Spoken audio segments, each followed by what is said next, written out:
வணக்கம். குழந்தைகளின் கனவு நாயகனுக்கு இன்று பிறந்த நாள். ரோஜாவின் ராஜா எங்கள் நேரு மாமா, தமிழக குழந்தைகளின் ராஜா எங்கள் விஜய் மாமா.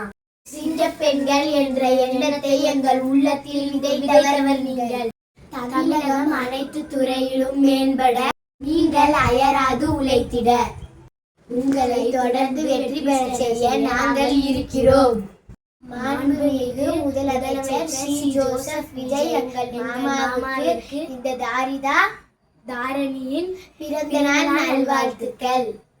வாழ்க தமிழ், வளர்க தமிழ், வாழ்க விஜய் மாமா, வளர்க விஜய் மாமா. வந்தே மாதரம், வந்தே மாதரம், ஜெய் ஹிந்த். விஜய் மாமா ஜெயிச்சிட்டாங்க. Happy birthday.